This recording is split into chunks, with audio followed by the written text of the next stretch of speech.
Nous ne sommes pas du monde, bien sûr, nous sommes dans le monde, mais il ne nous limite pas. Regardez les apôtres de retour après l'ascension de Jésus.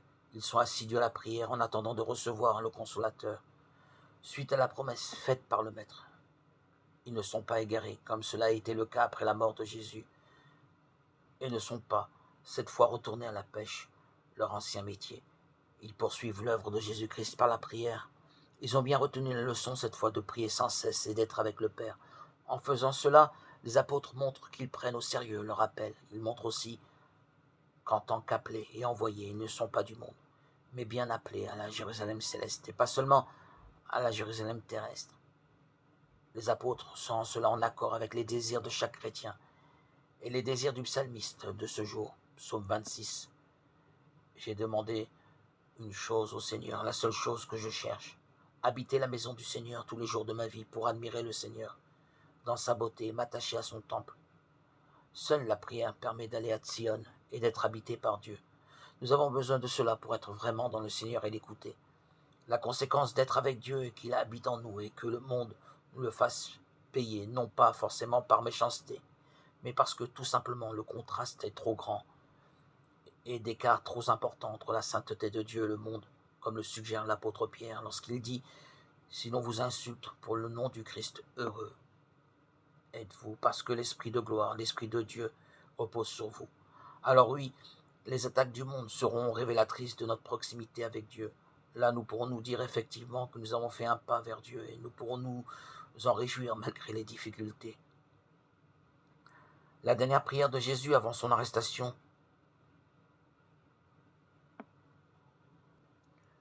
révèle sa proximité avec Dieu.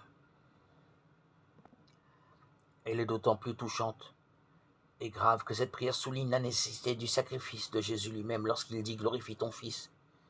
Elle souligne aussi l'importance de mettre le monde à distance lorsque l'Évangile dit et Jésus dit « Ce n'est pas pour le monde que je prie, mais pour ceux que tu m'as donnés.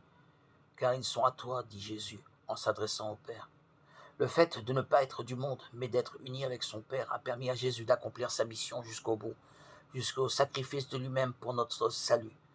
Il donne ainsi l'exemple qu'une union divine au service du prochain implique une séparation avec le monde. Cette séparation représente la mise à distance nécessaire.